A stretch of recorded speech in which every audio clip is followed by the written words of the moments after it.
2 weeks before my wedding, I caught my fiancé in bed with the one woman I trusted most. I canceled everything that same night and left the country without an explanation. 5 years later, we came face to face at the airport. He blocked my path, his face twisted in mock pain. "Why did you disappear without saying goodbye?" I looked at him and smiled. "You really do not know. My name is Sienna, and at 34, I am returning to Atlanta for the first time since then.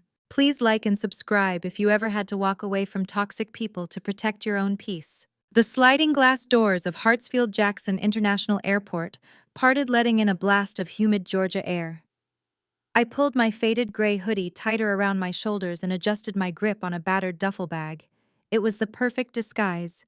Nobody looking at a woman in worn-out jeans and scuffed sneakers would suspect she was the anonymous billionaire founder of a global tech empire. I kept my head down, navigating the bustling arrivals terminal, when a tall figure abruptly stepped into my path. "Sienna." The voice sent a momentary chill down my spine. I stopped and looked up. Julian stood there in a tailored charcoal suit, looking exactly as arrogant as he did 5 years ago. He was my ex-fiancé, the man I caught tangled in the sheets with my best friend. Before I could simply walk around him, he raised his voice, ensuring the passing travelers could hear his performance. "5 years, Sienna. You abandoned me 2 weeks before our wedding. You vanished without a single word. Do you have any idea what you put me through?" People were beginning to stare. I did not flinch. I just stood there, looked into his deceitful eyes, and gave a soft, amused laugh. "You really do not know?" I asked, my tone perfectly even. "You are playing the victim right now, Julian." Before he could formulate another dramatic response, the sharp clicking of designer heels echoed on the polished floor. "Well, look who decided to crawl back just in time for a handout." I did not need to turn around to recognize that syrupy, condescending drawl. Vanessa strutted toward, her blonde hair perfectly blown out, draped in a white silk dress that screamed new money. Once my closest confidant, she was now the woman who had stolen my fiancé. But the real betrayal was not just the affair. Following closely behind her, carrying her designer luggage, was Trey, my own flesh and blood. My older brother. Trey dropped the bags and looked at me with open disgust. "What are you doing here, Sienna? We told you not to come back unless you had your life together.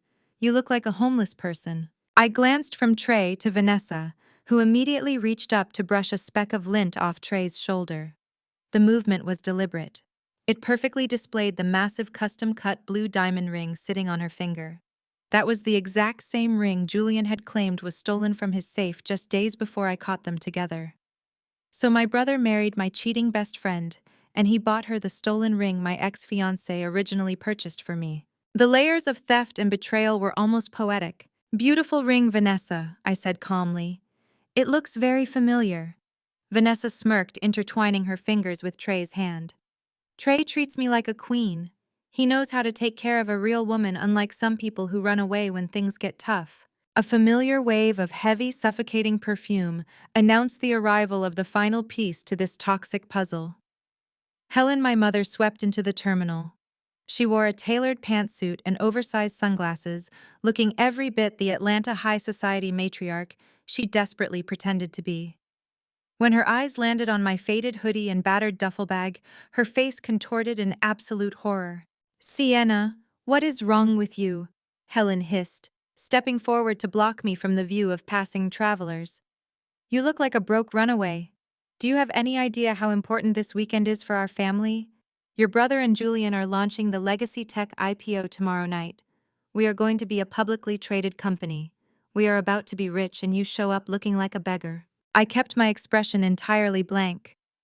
"Congratulations on the IPO, mother. I heard the software is groundbreaking." Helen sniffed dismissively. "It is. And we owe it all to Vanessa. She helped your brother secure the initial investor funding. She is the reason this family is finally getting the respect we deserve in this city. You should learn a thing or two from your sister-in-law instead of sulking around in those awful clothes." Her statement was almost funny.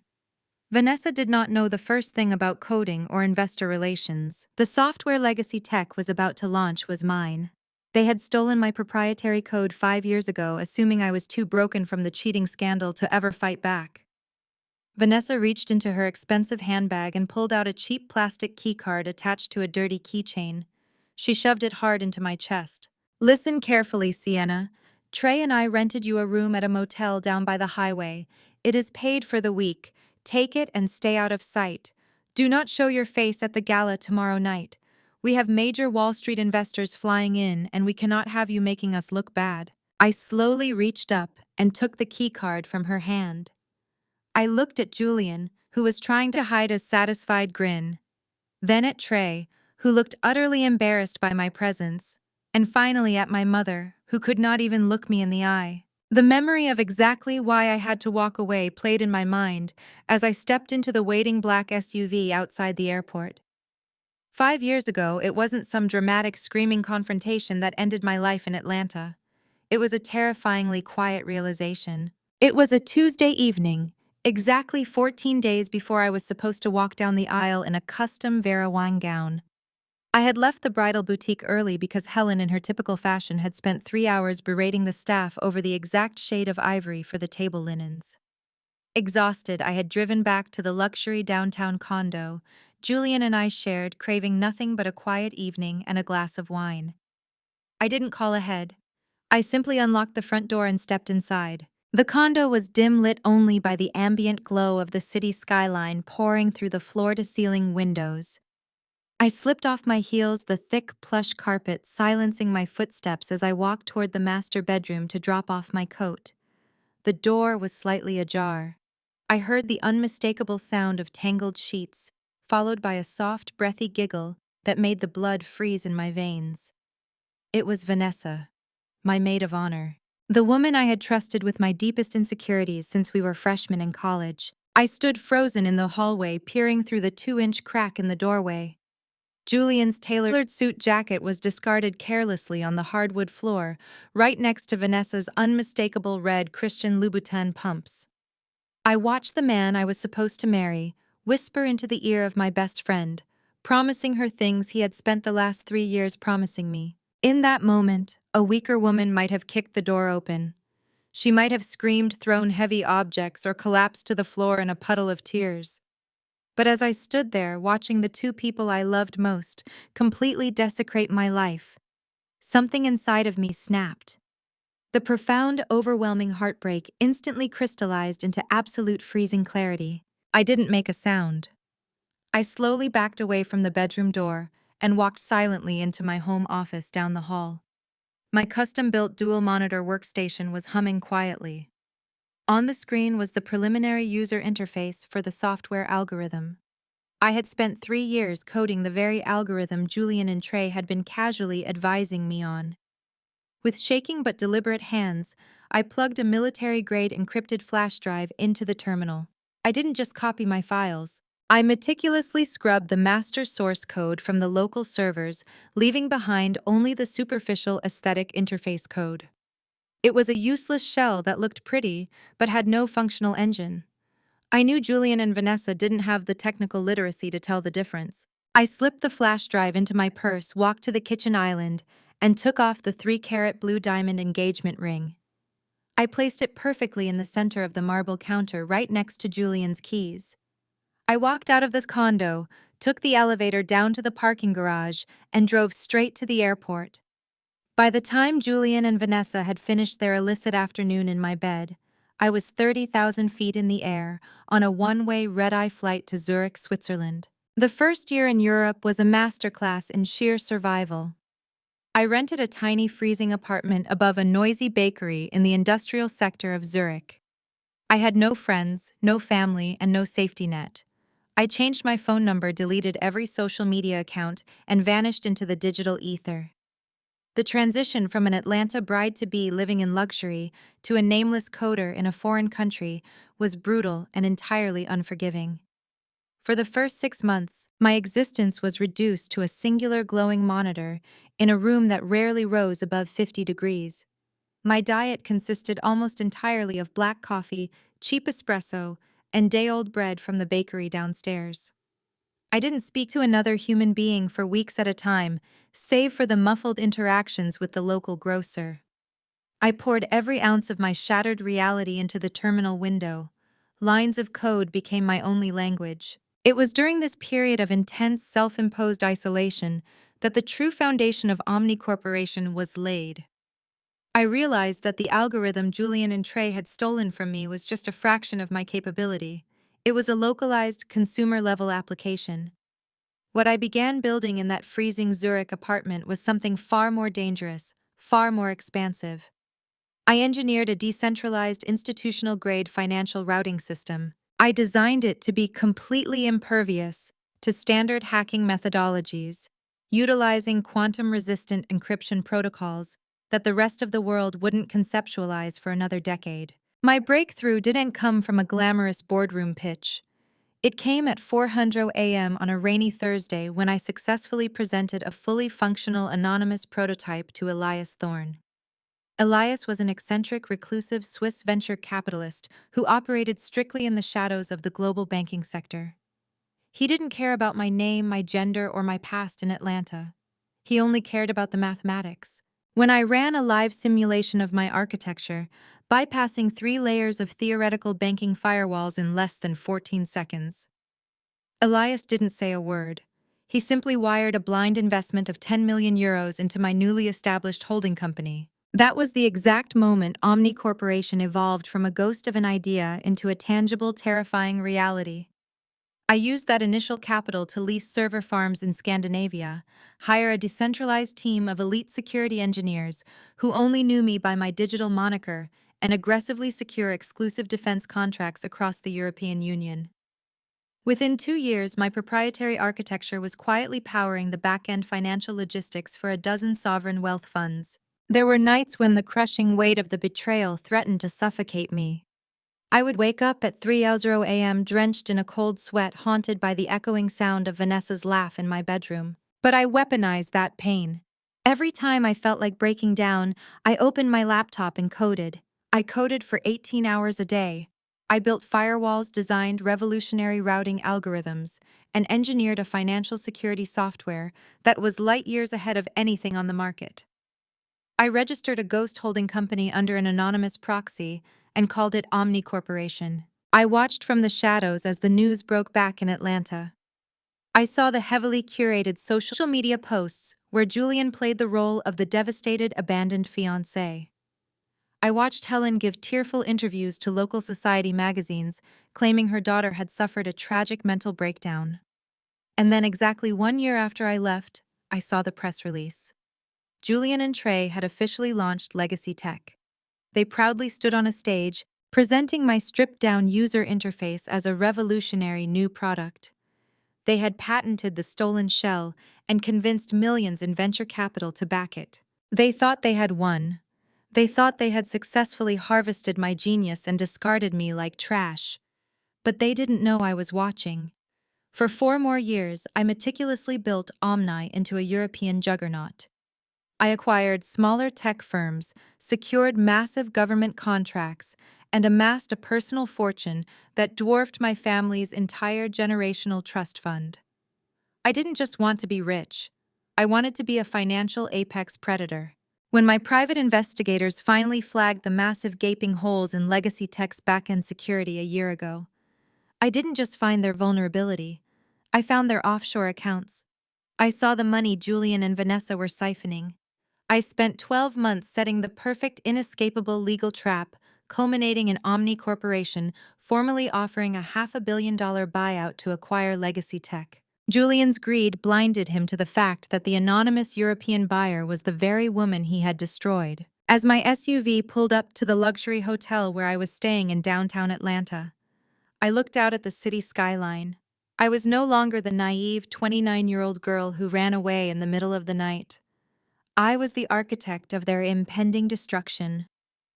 Leaning back against the cool leather seats, I finally allowed myself to exhale. The leather seats were cool against my skin as I pulled the faded gray hoodie over my head and tossed it onto the opposite seat. For a brief, agonizing moment, back in that terminal, when Julian had first called my name, my heart had betrayed me with a violent stutter. The body remembers trauma, even when the mind has meticulously calculated how to destroy it. Hearing my mother's condescending tone and seeing the absolute disgust in my brother's eyes had been a visceral shock to my nervous system. I poured a glass of chilled water from the vehicle's mini fridge, my hands entirely steady now. I looked at my reflection in the darkened window. 5 years ago, that encounter would have sent me spiraling into a panic attack. I would have internalized their cruel words, convinced myself that I was the broken, worthless runaway they claimed I was. But watching them strut through the airport dripping in unearned arrogance, I didn't feel small. I felt a clinical, almost predatory detachment. They were so predictable. Vanessa's pathetic need to flaunt the stolen ring, Trey's desperate posturing to hide his own incompetence, and Helen's blinding obsession with high society optics. They were all playing the exact roles I had anticipated when I mapped out this operation 6 months ago in Zurich. They hadn't grown. They hadn't evolved. They had simply marinated in their own toxic greed, building a fragile glass castle on top of a massive fault line. And I was holding the detonator. My encrypted phone vibrated against the leather console. It was a secure message from my chief financial officer in Geneva, confirming that the $500 million escrow account for the legacy tech acquisition had been fully staged and authorized by the international banking authorities. The bait was shimmering perfectly in the water, and the sharks were already circling, completely unaware that the water was rapidly draining from the tank. I locked the screen and leaned my head back against the headrest, watching the Atlanta skyline grow larger through the windshield. The city that had once felt like a prison now looked like a beautifully arranged chessboard, and it was finally my turn to move. After the pathetic encounter at the airport terminal, I did not head to the cheap highway motel Vanessa had so graciously booked for me. Instead, my private driver navigated the SUV to the subterranean VIP entrance of the Four Seasons in Midtown Atlanta. I had reserved the entire top-floor penthouse under a corporate alias weeks in advance. The moment the heavy mahogany doors of the penthouse clicked shut behind me, the facade of the broke, battered runaway dropped completely. I tossed the faded gray hoodie onto a velvet armchair and walked into the expansive living area. Sitting at the glass dining table surrounded by stacks of legal briefs and secure encrypted laptops was Marcus. Marcus was a former British intelligence operative turned elite private investigator. I had retained his exclusive services in Europe 8 months ago, when I first noticed the anomalies in Legacy Tech's financial routing. He was ruthless, discreet, and worth every single penny of his exorbitant retainer. "Welcome back to Atlanta, boss," Marcus said, not looking up from his glowing screen. He slid a thick, black leather dossier across the glass table. "The final pieces are in place. They took the bait exactly as you predicted." I poured myself a glass of sparkling water and sat across from him, opening the heavy folder. The first page was a high-resolution photograph of Julian and Vanessa walking out of a high-end corporate law firm downtown, looking impossibly smug. "They signed the preliminary asset declaration forms for the Omni Corporation buyout this morning at 10:00 a.m., Marcus reported, tapping a pen against his notebook. "By legally certifying that Legacy Tech owns the intellectual property free and clear and transmitting those signed documents to our servers in Zurich, they officially triggered the International Wire Fraud Statute. The trap is locked." I ran my fingers over the copied signatures of my ex-fiancé and my former best friend. They had no idea they had just signed their own federal arrest warrants. "And the SEC?" I asked, turning the page to look at a detailed flowchart of offshore banking networks. "Agent Vance and his task force are fully briefed and standing by," Marcus confirmed with a grim smile. "When you reached out to the Securities and Exchange Commission as the CEO of Omni Corporation, offering them a silver platter of corporate embezzlement, they didn't hesitate. Vance has been quietly monitoring the Cayman Island routing numbers for 3 weeks. He watched Vanessa siphon $2 million of bridge loan capital directly into a dummy real estate LLC just yesterday. The federal freeze order on all Legacy Tech assets is already signed by a federal judge. Vance will execute the raid tonight at the gala, exactly at the moment they attempt to take the company public." It was a masterpiece of legal destruction. I hadn't just reported them.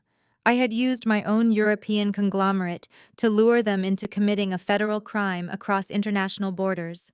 The jurisdiction was ironclad. I flipped to the next section of the dossier, and my stoic demeanor faltered for a fraction of a second. Inside a transparent evidence bag was a crumpled juice box and a plastic straw, sitting next to a stark white medical report, stamped with the logo of a highly classified private genomics lab. "The paternity test," Marcus said softly, reading my expression. "Getting the DNA was surprisingly easy. Your brother's genetic profile is already on file from his public medical charity physicals last year. Getting Julian's DNA was as simple as retrieving a discarded coffee cup from his favorite high-end cafe, but the boy was the missing link." "How did you get it?" I asked, staring at the conclusive black ink on the page. "Vanessa takes him to an exclusive private park in Buckhead every Thursday," Marcus explained. "She spends most of the time ignoring him, scrolling on her phone and drinking mimosas with the other country club wives." The boy dropped his organic apple juice box near a sandbox. One of my operatives simply picked it up and threw it away for him. The lab expedited the sequence. "It is a 0% probability for Trey, a 99.9% match for Julian." A cold, heavy knot formed in my stomach. I felt no joy in this specific revelation. The boy was innocent, a pawn born into a toxic web of lies. But Trey needed to see the absolute truth of the woman he had chosen to defend. He needed to understand that the empire he thought he built was nothing but a rotten house of cards. "And the audio file?" I asked, shifting my focus away from the medical report. "Is the remastering complete?" Marcus reached into his jacket pocket and placed the small metallic flash drive on the table between us. "Audio is pristine, digitally isolated and amplified. Every whisper, every laugh." I stared at the drive. That recording was the one piece of evidence Marcus hadn't procured. I had provided it to him. 5 years ago, when Julian and I moved into that downtown condo, I had installed a redundant cloud-based smart home security system. Julian knew about the cameras, which he conveniently turned off when Vanessa came over.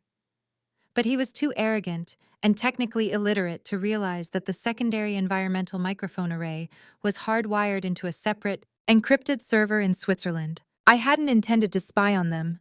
I had forgotten the system even existed during my first chaotic year in exile. But when the subscription for the cloud storage was set to expire a year after I left, I received an automated email with a data dump of the archived environmental recordings. Out of morbid curiosity, I had run a keyword search through the audio transcripts. That was when I found it. The exact conversation where they plotted to frame me for embezzlement. It was the smoking gun that transformed my broken heart into a weapon of mass destruction. "The audio file is loaded onto your personal encrypted phone," Marcus said, closing his laptop. "I have also bypassed the venue's internal audio-visual network. The moment you plug your device into the main soundboard at the gala tonight, you will have unrestricted master control over the ballroom's surround sound system." "Perfect," I whispered, closing the black leather dossier. I walked over to the floor-to-ceiling windows of the penthouse, looking out over the glittering skyline of Atlanta. For 34 years, this city had been my mother's playground. She had manipulated, bullied, and clawed her way to the top of the social ladder, dragging my brother and me along as props in her twisted play. Tomorrow morning, her name would be synonymous with the largest federal corporate scandal in Georgia's history. I turned away from the window and walked toward the master bedroom, where a simple, elegant black dress was hanging in the closet. It wasn't a dress meant for celebrating. It was a dress meant for a funeral. Legacy Tech was going to die tonight, and I was going to deliver the eulogy. The following evening, the Four Seasons penthouse was transformed into a temporary command center. The sun had dipped below the horizon, casting long, sharp shadows across the glass dining table, where Marcus had set up a multi-monitor surveillance array. He had successfully hacked into the security cameras of the exclusive venue hosting the Legacy Tech initial public offering. On the glowing screens, I could already see the early arrivals, wealthy investors, Wall Street executives, and local politicians, all eager to buy into my stolen code. I stood in front of the floor-to-ceiling mirror in the master bedroom, completing my transformation. The faded jeans and scuffed sneakers from the airport were gone, replaced by a bespoke structured black dress that hugged my frame like armor. It was minimalist, lacking any flashy logos or desperate cries for attention, yet it radiated an undeniable aura of absolute intimidating authority. I slipped my feet into a pair of sleek black stiletto heels. Every piece of my attire was carefully chosen to represent the exact opposite of Vanessa's loud, tasteless desperation for new money. Audio and visual intercepts are green, Marcus called out from the living room. I have looped the backdoor access to your phone. The venue's general manager has been quietly briefed by our legal team regarding the imminent failure of the Legacy Tech corporate accounts. I is standing by fully prepared to confront them the moment the server crashes. And the FBI? I asked, walking out of the bedroom and picking up my sleek black clutch from the counter. Agent Vance has his team in unmarked vans in the venue's loading dock, Marcus confirmed. They are dressed in standard event security uniforms. The moment you execute the kill switch, Vance will initiate the lockdown protocols. No one gets in, and more importantly, no one gets out. I opened the clutch. Inside was the encrypted metallic flash drive containing the original source code, the certified DNA paternity results, inside a crisp envelope, and resting at the very bottom, the heavy, solid black metal of my Centurion card.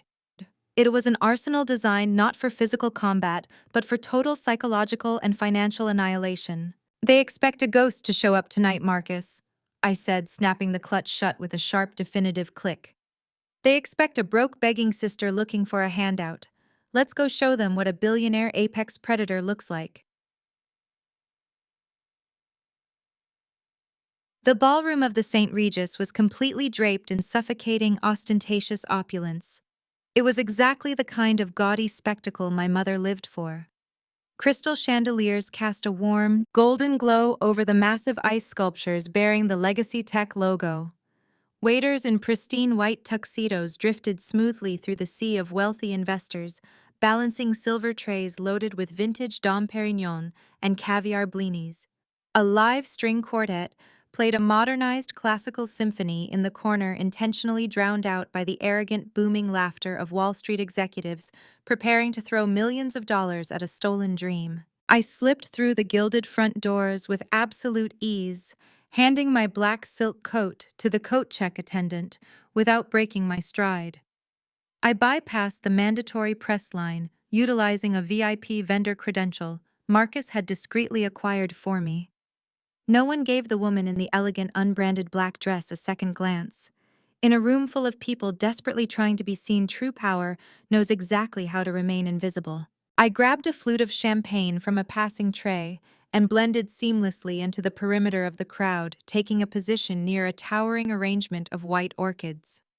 From this vantage point, the entire toxic ecosystem of my family was on full HD display. On the main stage, bathed in expensive theatrical lighting, Julian was currently holding court. He was holding a microphone, effortlessly lying through his teeth to a captivated audience of venture capitalists.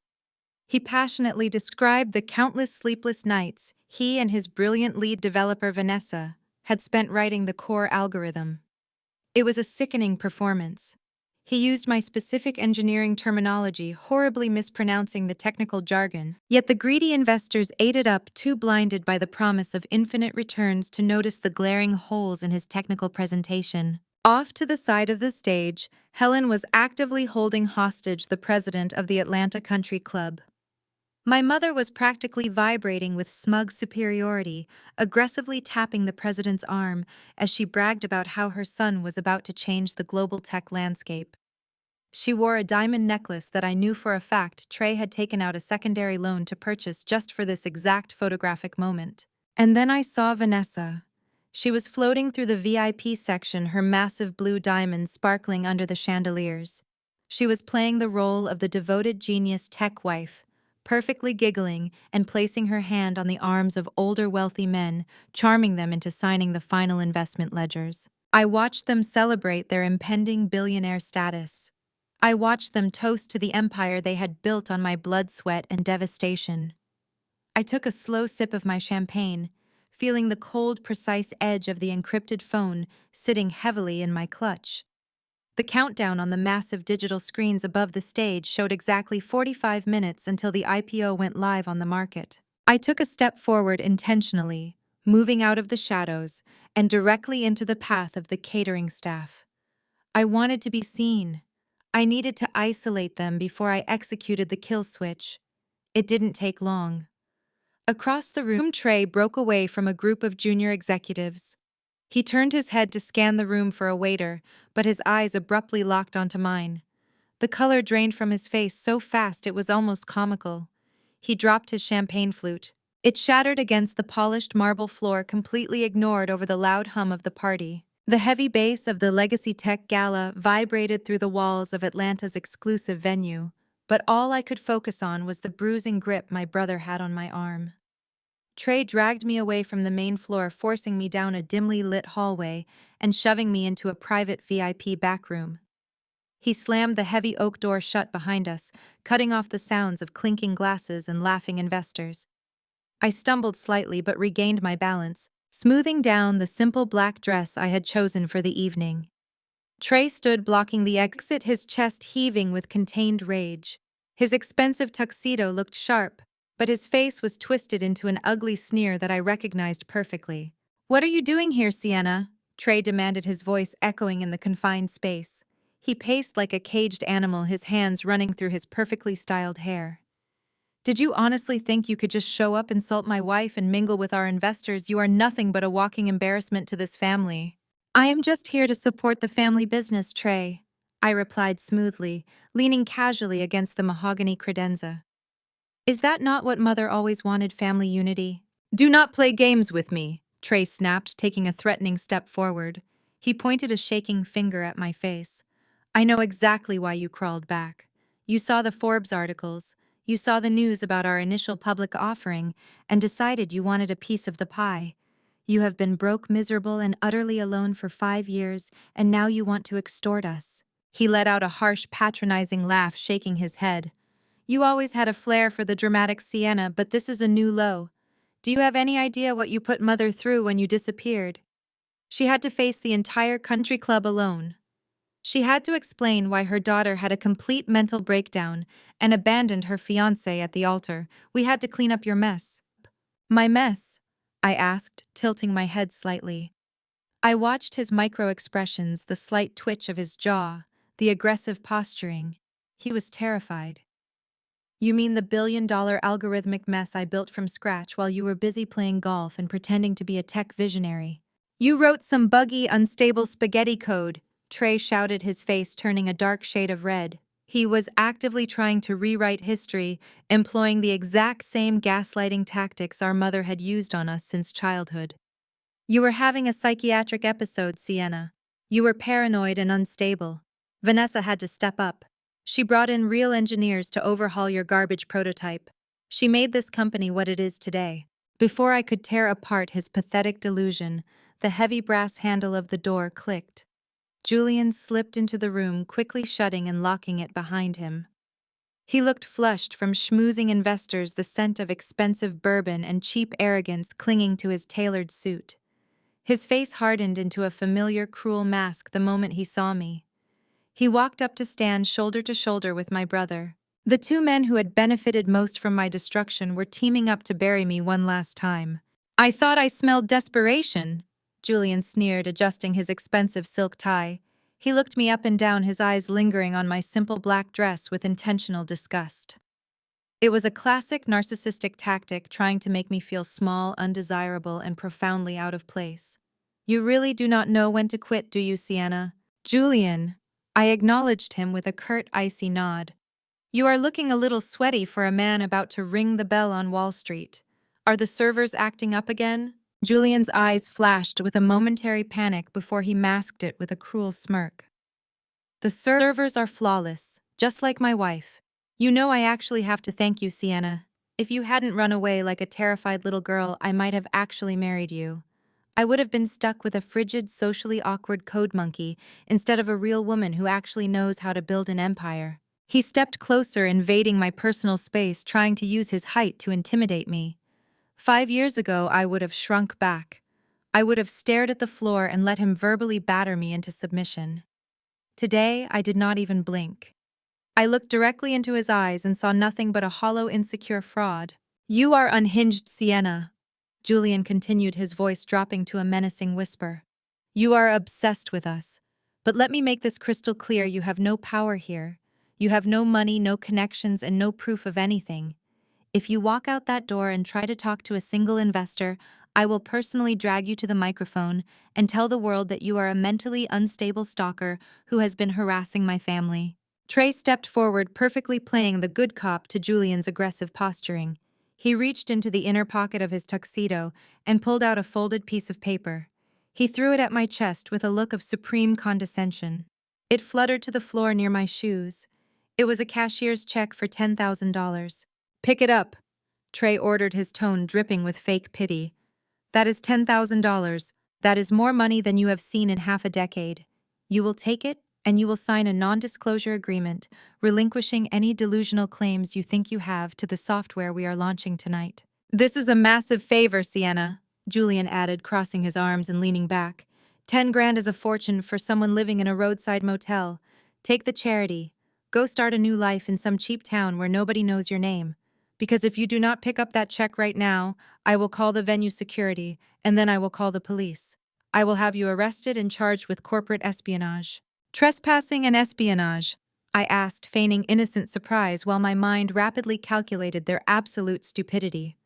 "At a public launch party. This is a private event for people who actually matter."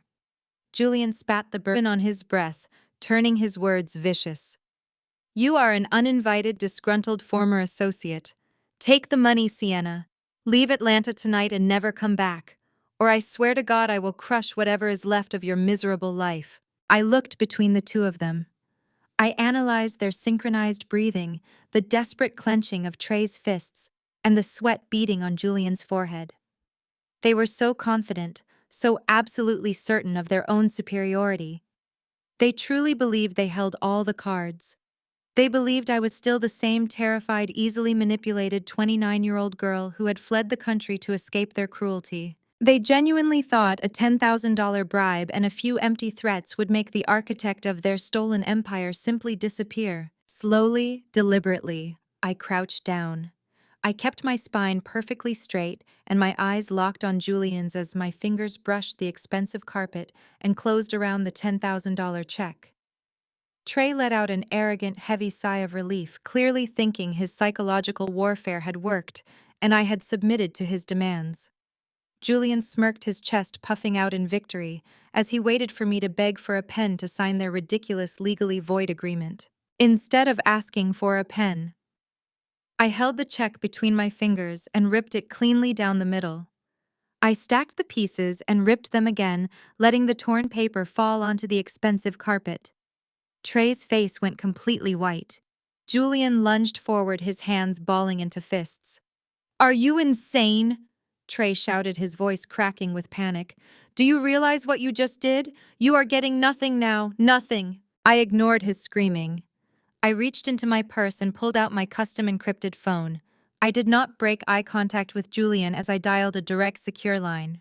The phone only rang once before my chief technology officer answered on the other end. "Status," the voice asked through the receiver. I smiled, feeling a rush of pure, unadulterated power coursing through my veins. The trap was set. The bait had been taken. It was time to burn their stolen empire to the ground. "Execute the kill switch," I said. I ended the call and slipped the encrypted phone back into my purse. The click of the device locking echoed loudly in the tense silence of the private backroom. Trey and Julian stared at me. Their previous arrogance was momentarily replaced by sheer confusion. They had expected me to cry. They had expected me to beg. They had expected me to pick up the torn pieces of that humiliating check and apologize. Instead, I had made a 10-second phone call that they could not comprehend. I did not wait for them to figure it out. I turned on my heel, grabbed the brass handle of the heavy oak door, and walked out of the room. The muffled sounds of the gala transformed back into a roaring symphony of clinking glasses, classical music, and the chatter of Atlanta's wealthiest investors. I blended right back into the crowd, standing near a towering floral arrangement at the edge of the ballroom. I watched the main stage, waiting for the exact moment my command took effect. It did not take long at all. Above the stage, 3 massive digital screens had been displaying a sleek golden countdown timer. The numbers were ticking down to the exact second the Legacy Tech initial public offering would officially hit the stock market. Investors in expensive suits were pointing at the screens, calculating their impending fortunes. Vanessa stood near the front sipping champagne and accepting premature congratulations from a group of Wall Street executives. Then the music abruptly cut out. A harsh, electronic buzzing sound ripped through the ballroom speakers, causing several guests to cover their ears. The golden countdown on the massive screens froze. The elegant graphics shattered into jagged pixels, and the entire display flashed a violent, blinding red. A bold white text box appeared across all three screens. It read, "System error, intellectual property revoked, access denied." A collective gasp swept through the room. The confident chatter dissolved into a wave of panicked murmurs. Investors lowered their champagne flutes, exchanging nervous glances. I stood perfectly still, watching the chaos unfold exactly as I had designed it. Trey and Julian burst out of the VIP back room, nearly tripping over each other as they sprinted toward the stage. Julian yanked his master control tablet out of his jacket pocket. His fingers jabbed frantically at the screen.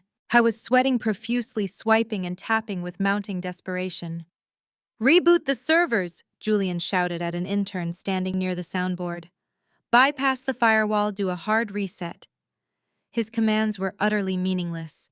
He was throwing out buzzwords he had heard in movies, completely exposing his total lack of coding knowledge. Anyone with a basic understanding of software architecture could see he had no idea how the system actually functioned. He was a fraud, and the mask was slipping in front of the most powerful financial backers in the entire city. Vanessa rushed up to the stage, her white silk dress catching on a stray cable. She grabbed Julian's arm, her perfectly manicured nails digging into his suit jacket. "Fix it, Julian." Vanessa hissed, her voice shrill and carrying over the microphone that had been left on the podium. "Just type in the override code. We are losing them." Julian shoved her hand away. "I do not know the override code. You are supposed to be the lead developer. You do it."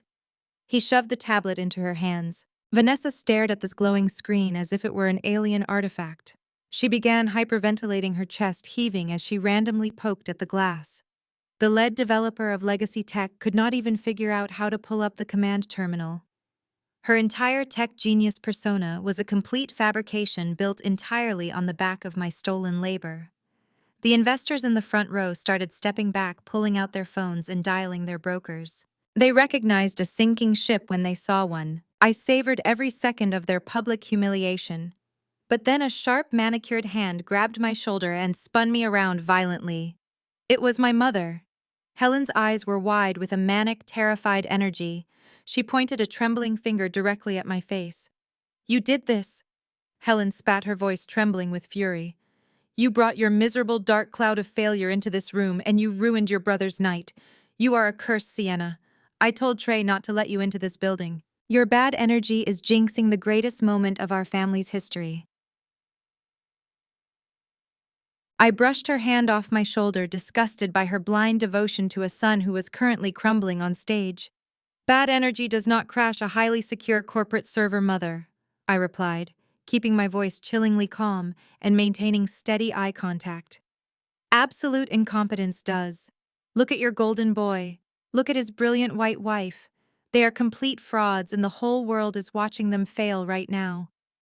Helen opened her mouth to scream at me again, desperate to defend her precious son and his thieving wife.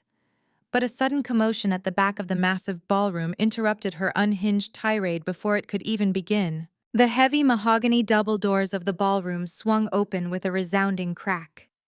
The noise loud enough to cut through the panicked murmurs of the investors and the frantic shouting coming from the stage. Everyone turned to look. The general manager of the venue, a stern man known for catering only to the elite, marched purposefully into the room. He was not alone. Two massive, imposing security guards flanked him, their expressions grim and unyielding as they scanned the chaotic crowd. The manager completely bypassed the deeply confused guests, making a direct line straight for Trey and Helen. In his right hand, he tightly held a remarkably long printed receipt that trailed slightly on the polished marble floor behind him, signaling that their perfect night was about to get much worse. The general manager of the venue stopped dead in his tracks, standing mere inches away from Trey and Helen. The two imposing security guards folded their muscular arms, creating an intimidating physical barricade that immediately drew the hushed attention of the surrounding wealthy investors. The chaotic noise from the stage where Julian and Vanessa were still failing to reboot the crashed system was entirely eclipsed by the deadly serious expression on the manager's face. He did not bother to lower his voice to spare their feelings. He wanted the entire room to hear him. "Trey, there is a severe problem," the manager announced, his booming voice echoing across the marble floor. "The corporate card you provided to cover tonight's launch gala has just been declined. The transaction for $150,000 was completely rejected by your financial institution. Furthermore, my accounting department just received a direct notification that all accounts associated with Legacy Tech have been permanently frozen by a federal hold." Helen gasped, her manicured hand flying to her chest. She looked around wildly, watching her elite high society friends whispering behind their champagne flutes. The humiliation she feared most was unfolding in real time. Trey's face flushed a deep, violent shade of crimson as the blood rushed to his cheeks. "Declined," Trey stammered, frantically patting his tuxedo pockets. "That is absolutely impossible. I just authorized a transfer yesterday. Run the card again." The system must be making an error because of the software crash on stage. The general manager did not flinch under Trey's mounting pressure. He simply held up the impossibly long printed receipt, pointing to the bold red letters stamped across the bottom. "We ran it 3 times, sir. The bank was very clear. The funds do not exist, and the accounts are locked. If this balance is not settled immediately, I will be forced to involve local law enforcement for theft of services. You are currently trespassing in my venue." Julian, having abandoned the useless tablet on the stage, rushed over just in time to hear the threat of police intervention. "What do you mean the accounts are frozen?" Julian demanded, grabbing Trey by the shoulder. "Where is the bridge loan money? We secured $2 million in liquid capital last week to cover the operational costs in the gala. Did you fail to authorize the secondary transfer?" Trey shoved Julian's hand away, his eyes darting frantically toward his wife, who was slowly walking down the stage steps. "Do not blame me for this, Julian. I gave Vanessa full access to the holding accounts to handle the vendor payouts. She told me everything was cleared yesterday morning." Vanessa froze entirely, her expensive white silk dress suddenly looking incredibly out of place amidst the rapidly brewing financial disaster. She gripped her designer handbag tightly, avoiding Julian's furious glare. "I had to secure our future," Vanessa blurted out, her voice trembling with panic. "The Atlanta real estate market is booming right now. I took the liquid cash and put a non-refundable down payment on that commercial property downtown. You said the initial public offering would bring in $50 million by midnight. I was just getting a head start on our investments. I did not know the corporate cards would bounce." Julian let out a furious, guttural scream of absolute rage that echoed through the quiet room. "You spent our operational capital on real estate without telling me we are completely broke. We cannot even pay for the food these investors are currently eating." Helen let out a genuinely pathetic, piercingly high-pitched sob. She grabbed Trey's lapels, shaking him desperately.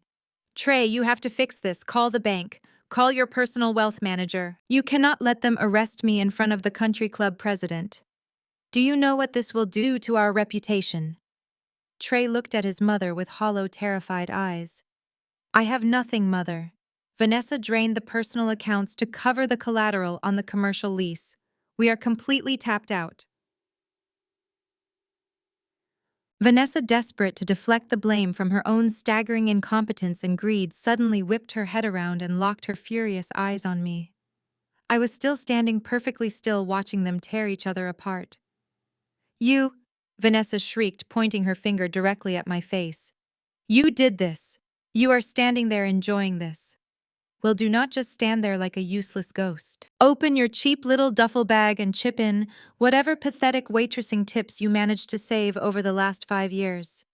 If your mother goes to jail tonight for unpaid debts, it is entirely your fault for being a selfish, ungrateful daughter." Her audacity was truly breathtaking. She had stolen my fiancé, stolen my software, completely bankrupted my brother, and now she was actively demanding my money to save her from going to a federal prison. I let the heavy, suffocating silence stretch for a few agonizing seconds. The investors were watching me. The manager was watching me. My entire toxic family was staring at me, waiting for me to break down and cry. Instead of reacting to her tantrum, I slowly reached deep into the hidden pocket of my elegant black dress. I bypassed the encrypted phone and pulled out a sleek heavy metal card. It was solid black, devoid of any flashy logos, carrying only my name, etched in silver lettering. The Black Centurion card. It was the absolute, undeniable, ultimate symbol of limitless, unbridled financial power. I stepped forward, my heels clicking sharply against the marble floor, completely ignoring Vanessa's hysterical screaming. I walked directly past my trembling brother, bypassed my cheating ex-fiancé, and stepped smoothly in front of my sobbing mother. I did not look at any of them. I simply extended my right arm, holding the heavy black metal card firmly between my index and middle fingers, and handed it directly to the stunned general manager without uttering a single solitary word. A team of federal agents from the Securities and Exchange Commission marched into the ballroom, their gold badges catching the harsh glare of the emergency lights. "Nobody move," the lead agent commanded, his voice booming over the chaos of the panicked investors. "We are locking down this entire venue. All accounts and physical assets associated with legacy tech are officially frozen as of this exact moment under federal mandate." Total chaos erupted in the ballroom. The wealthy Atlanta investors who had been sipping champagne just moments ago were now scrambling toward the exits, shoving each other out of the way to escape association with a federal raid. Investors yelled into their cell phones, frantically ordering their brokers to dump any shares connected to my family. The illusion of my mother's perfect high society empire shattered right before her eyes. Helen stood frozen, her mouth opening and closing like a suffocating fish, unable to comprehend that her golden son was about to be handcuffed in front of the entire country club board of directors. The federal agents immediately swarmed the stage. They cornered Julian and Trey against the massive digital screens that were still flashing the bright red system error. Julian looked like a cornered animal, sweat pouring down his forehead. As the lead agent approached him with a pair of handcuffs, Julian panicked. He needed a scapegoat, and he immediately resorted to the same pathetic tactic he had used 5 years ago. Julian aggressively pointed a shaking finger directly at me. "Do not arrest me!" Julian screamed, his voice cracking with sheer desperation. "Arrest her! That woman right there is a disgruntled former employee. She is a bitter ex-fiancé who hacked into our highly secure corporate servers tonight. Sienna planted a malicious virus to crash the initial public offering and frame us for financial crimes. We are completely innocent victims of a targeted cyber attack." Trey eagerly nodded along, throwing his own sister under the bus to save his pathetic skin. "Yes, my sister has been broke and jealous of our success for 5 years. She came here tonight to extort us for money, and when we refused to pay her, she sabotaged the system." Before the federal agents could even turn to look at me, Vanessa launched into her own theatrical performance. Playing the innocent white damsel in distress, she collapsed against Trey's chest, burying her face in his jacket and letting out a loud theatrical sob. Vanessa looked up at the agents with wide, tear-filled eyes, pointing a trembling, manicured finger in my direction. "Please, you have to protect my family from her," Vanessa cried, forcing her voice to tremble perfectly. "Sienna has been stalking and harassing us for 5 years out of pure, unadulterated jealousy. She abandoned Julian right before their wedding, and she could never handle the fact that he moved on and married me instead. She hates that I am the lead developer of this company. She hates that I gave Trey a beautiful son to carry on the family legacy. She is completely obsessed with destroying our happiness. Please arrest her before she hurts us." Her performance was truly sickening. 5 years ago, her tears and lies had successfully turned my entire family against me. They had blindly believed the weeping white woman over their own flesh and blood. But tonight was different. Tonight, I was not a terrified 29-year-old girl running away from a betrayal. I was a billionaire tech founder holding all the cards, and I was about to obliterate her pathetic facade. I calmly walked toward the stage, my heels clicking rhythmically against the marble floor. I did not raise my voice, and I did not break eye contact with Julian. I stopped right in front of the lead federal agent who was watching the scene unfold with a healthy dose of skepticism. They are lying, I stated, my voice ringing out clearly in the suddenly quiet room. I did not hack into their system tonight. You cannot illegally hack into a software program that you legally own. I slowly opened my sleek black clutch and reached deep inside. I pulled out a small metallic flash drive and held it up for the entire room to see. I casually handed the drive directly to the lead federal agent. That drive contains the original time-stamped copyright filings and the foundational source code for the software legacy tech attempted to launch tonight, I explained, turning to face my horrified family. The code was officially registered and patented 5 years ago under my private holding company. You will find that Julian and Trey did not develop a single line of that algorithm. They stole my proprietary property, slapped a new user interface on it, and attempted to sell a stolen product to the public market to cover up their massive corporate embezzlement. Julian's face drained of all color. He stumbled backward, his knees hitting the podium. "That is a lie," Julian stammered, his voice barely a whisper. "You have no proof of embezzlement." Vanessa immediately stopped her fake pathetic crying instantly as reality set in. She backed away from Trey, her eyes darting frantically around the room, searching for an escape route that no longer existed. The federal agents immediately moved in, grabbing Julian by the arms and forcing his hands behind his back. The sharp metallic click of handcuffs echoed through the ballroom, sounding like absolute music to my ears. I stepped closer to Julian, leaning in so he could hear me perfectly over the growing commotion. I looked him dead in the eye and gave him a truly chilling smile. "That is not even the very best part," I whispered softly. I slowly turned away from him and walked directly over to the soundboard, left abandoned by the panicked audio technician. I pulled my encrypted phone from my purse, plugged the auxiliary cord directly into the jack, and pressed play on the ballroom's massive surround sound system. The sharp click of the play button sent an initial burst of static through the towering speakers, followed immediately by the unmistakable sound of rustling bedsheets. A woman's high-pitched giggle echoed off the vaulted ceiling of the ballroom, bouncing over the heads of the stunned federal agents and terrified investors. The audio was pristine, digitally enhanced over the last 5 years to remove any background noise. There was absolutely no mistaking the two voices filling the room. It was Vanessa and Julian, recorded live from the master bedroom of the condo Julian and I were supposed to share after our wedding. "You are terrible, Julian," Vanessa's recorded voice cooed, followed by the sound of glass clinking. "If Sienna catches us in her bed, she will kill us both." "She is not going to catch us," Julian's voice replied, thick with arrogance and dripping with contempt. "She is at the bridal boutique with your mother. We have at least 2 hours before the little workaholic realizes what time it is." The entire ballroom stood paralyzed. The federal agents paused, their hands resting on Julian's shoulders, listening intently as the damning evidence played out. I leaned against the audio console, watching the color drain from Julian's face. He looked like he was about to vomit right there on the polished stage. Vanessa covered her mouth with both hands, her eyes wide with unadulterated terror as her past sins were broadcast to Atlanta's elite.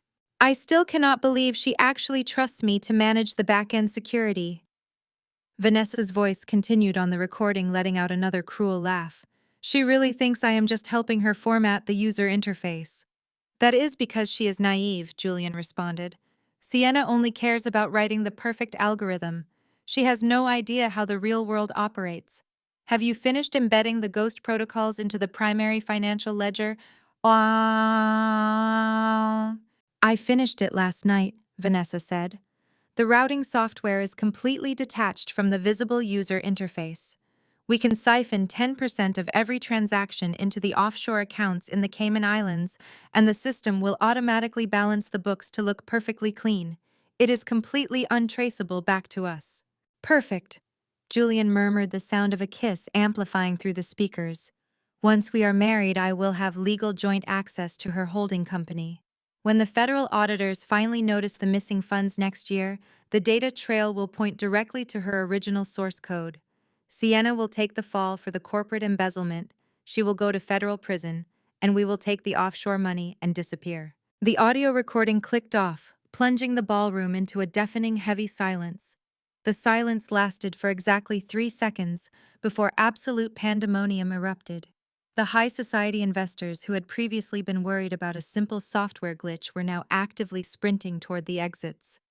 They were violently pushing each other out of the way, pulling out their cell phones and screaming at their attorneys to immediately pull their funding void, their contracts, and distance their portfolios from legacy tech.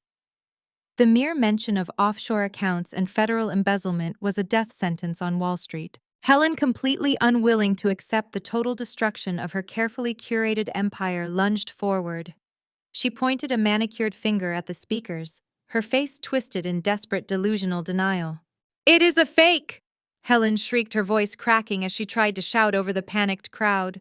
"Do not listen to her. It is a deepfake. Sienna used artificial intelligence to generate those voices. She has been plotting to frame my son for 5 years. Julian is a good man. Vanessa is a good woman. My daughter is a pathological liar, trying to destroy her own family out of sheer jealousy." The lead federal agent ignored my mother's hysterical rambling. He pulled a secondary pair of handcuffs from his belt and signaled for 2 other agents to flank Vanessa. The evidence of premeditated corporate fraud and conspiracy to commit money laundering was playing right into their hands. The SEC raid had just turned into a massive criminal conspiracy investigation. I looked over at Trey. My older brother had been standing perfectly still since the first word of the recording echoed through the room. His hands were clenched into tight fists at his sides. He had just heard his beautiful, perfect wife plotting to steal his family's software sleep with his business partner and frame his sister for federal crimes. The ultimate betrayal had been laid bare for everyone to see. I expected him to scream at Vanessa. I expected him to lunge at Julian. I expected the golden child to finally realize that the woman he had placed on a pedestal was nothing but a greedy, manipulative parasite who had used him to gain access to the family trust fund. Instead, Trey did the exact opposite. Trey aggressively pushed past a federal agent and wrapped his arms protectively around Vanessa, shielding her from the approaching authorities. His face was red with fury, but his anger was not directed at his cheating wife or his embezzling business partner. His eyes locked onto me, burning with an irrational, misplaced hatred that defied all logic. "Turn it off," Trey shouted, pointing an accusing finger at me while holding Vanessa tight against his chest. "That was 5 years ago. None of that matters now. Vanessa is my wife now, and she gave me a son to carry on this family's legacy. She is the mother of my child, and you are trying to destroy my family over ancient history." His pathetic defense of a woman who had just been exposed as a federal criminal and an adulterer was the ultimate display of his devastating weakness. He cared more about maintaining the illusion of his perfect life than the fact that his wife had been sleeping with his partner and stealing from his company.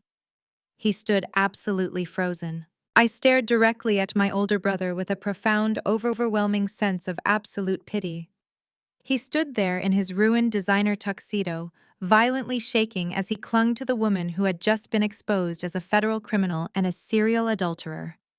His entire identity was wrapped up in being the golden child of this family.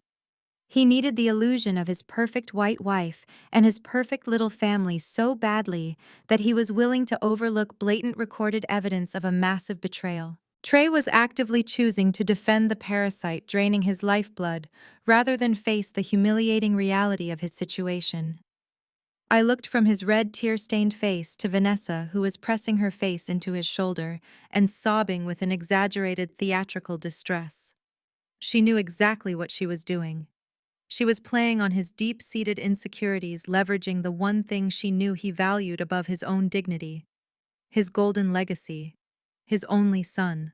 "A son to carry on the family legacy," I repeated softly, letting the words hang in the heavy, silent air of the ballroom.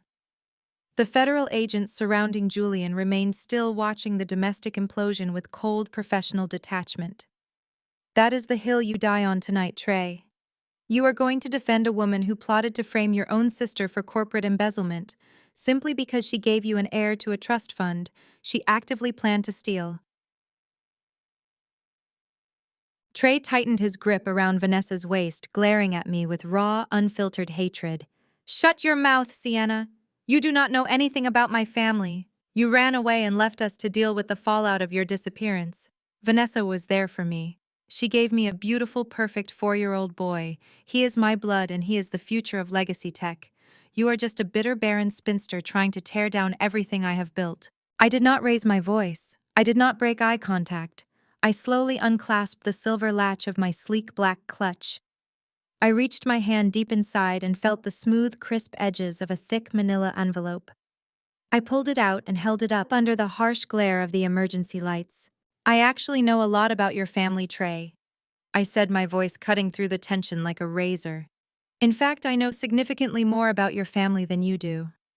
I hired a private investigator 6 months ago when I first noticed the suspicious financial activity in the offshore holding accounts. I took 2 deliberate steps forward and casually tossed the sealed medical envelope onto the nearest champagne-soaked table. It landed with a soft, wet slap against the ruined linen tablecloth. "What is that?" Helen shrieked from the background, her voice hoarse and trembling. She was still clutching the edge of the stage, unable to comprehend the sheer magnitude of the disaster unfolding around her. I kept my eyes locked entirely on my brother. "That is a certified, legally binding DNA paternity test," I stated clearly, ensuring every single investor and federal agent in the room could hear me perfectly. When my investigator began tracking the money, Vanessa and Julian were siphoning out of the company.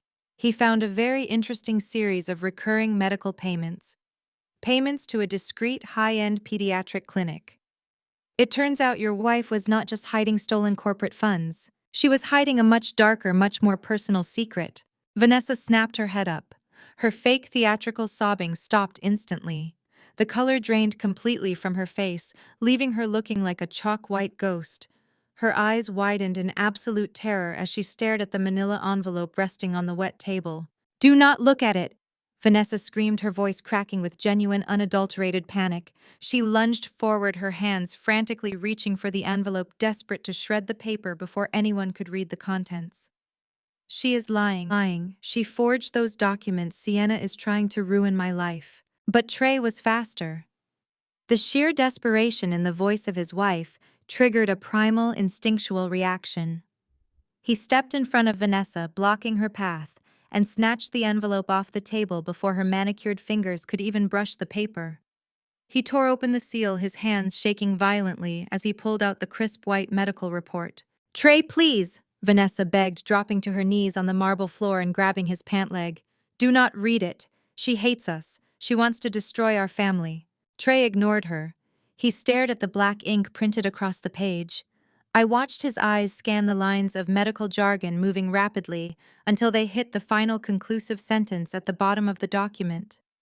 The room was so quiet I could hear the ragged, uneven sound of his breathing. The illusion of his perfect life shattered into irreparable pieces in a single devastating second. The 4-year-old boy he raised, the child he paraded around the country club as his heir, the son he used to justify the horrific betrayal of his wife, did not share a single drop of his blood. The DNA test confirmed it with absolute certainty. The boy belonged to Julian. Trey let out an agonizing scream. He dropped the medical report, turned away from his weeping wife, and lunged across the long table at Julian. The physical impact between them was absolutely explosive. Trey slammed into Julian, driving him backward into the digital screens. Trey wrapped his hands around the throat of Julian, squeezing with murderous intent. Security and federal agents scrambled to intervene, forcefully prying Trey off his former business partner. Julian collapsed onto the polished marble, spitting a thick glob of blood onto the floor. He wiped his chin and started laughing maniacally. "It does not matter," he yelled to the room. Julian staggered to his feet, ignoring the armed federal agents who had just stepped back to let the physical altercation de-escalate. He spat another mouthful of blood onto the pristine marble floor and roughly straightened the lapels of his torn designer tuxedo. His manic laughter echoed off the high vaulted ceilings of the ballroom, cutting through the stunned silence of the remaining guests. Trey remained on his knees, clutching the crumpled DNA results to his chest, his entire body shaking with the force of his devastated sobs. "You think you won, Sienna?" Julian sneered, pointing a bruised finger in my direction. "You think bringing the Securities and Exchange Commission into this room changes anything?" You think a paternity test ruins my life? You are just as naive as you were 5 years ago. You do not understand how real power works. The lead federal agent stepped forward, pulling out a pair of handcuffs. Julian, place your hands behind your back. You are under arrest for suspicion of federal corporate fraud. Julian held up his hands, completely unbothered by the impending arrest. Go ahead and cuff me, agent. It will not stick. My attorneys will have me out on bail before midnight, and by tomorrow morning this entire investigation will be permanently squashed. You see, while Trey was busy playing house and playing the clueless CEO, Vanessa and I were securing our actual future. Helen gasped from this edge of the stage, her hands flying to her pearl necklace. What are you talking about? Trey is the majority shareholder of Legacy Tech. Not anymore. Julian gloated, his chest puffing out with absolute arrogance. Vanessa and I legally executed a backdoor buyout provision last week. We completely bypassed Trey and the board of directors. We officially sold the core software architecture to Omni Corporation, the massive European tech conglomerate. They are acquiring the asset for a cool $500 million. The final transfer of ownership is happening tomorrow morning at 9 o'clock sharp. The sheer audacity of his confession caused a ripple of shocked murmurs among the remaining Wall Street investors. Julian was openly admitting to bypassing his business partner to sell stolen intellectual property to a foreign entity. Julian looked down at Trey with absolute unfiltered disgust. Omni Corporation has the best legal defense team on the planet. The second that 500 million hits our offshore accounts tomorrow, their lawyers will bury this little federal probe. Vanessa and I are taking the money and leaving the country. You, Trey, get to stay here in Atlanta with nothing but a bankrupt company, a federal indictment, and a bastard child who does not even share your last name. You and your precious mother are going to take the fall for everything. The betrayal was staggering, but it was about to get infinitely worse. Vanessa, who had been cowering behind a toppled catering table, suddenly scrambled to her feet. She looked at Trey, the man who had just risked a federal assault charge to protect her, the man who had given her his name and his wealth. Then she looked at Julian, the man promising her a massive payout of $500 million. Her decision was instantaneous and entirely ruthless. Vanessa practically sprinted across the ballroom floor in her ruined white silk dress. She completely abandoned her sobbing husband and rushed to stand directly behind Julian. She grabbed Julian by the arm, her eyes flashing with a sudden vicious confidence. "Hi is right," Vanessa screamed, glaring down at Trey with absolute contempt. "I am taking the money, Trey. I deserve every single penny of that $500 million for putting up with you and your incredibly arrogant family for the last 5 years. Your mother treated me like a prized breeding mare, and you treated me like a trophy to show off at your pathetic country club. I never loved you. I only married you to secure the trust fund, because Julian and I needed the capital to cover our tracks." Helen let out a gut-wrenching wail, dropping to her knees beside her broken son. She reached out, trying to grab the hem of Vanessa's dress, but Vanessa kicked her hand away with the pointed heel of her designer shoe. "Do not touch me, Helen." Vanessa spat, her voice dripping with venom. "Your family is nothing but a sinking ship. Julian and I built the connections. We secured the deal with Omni Corporation. We are going to be billionaires, and you are going to be broke, publicly humiliated felons.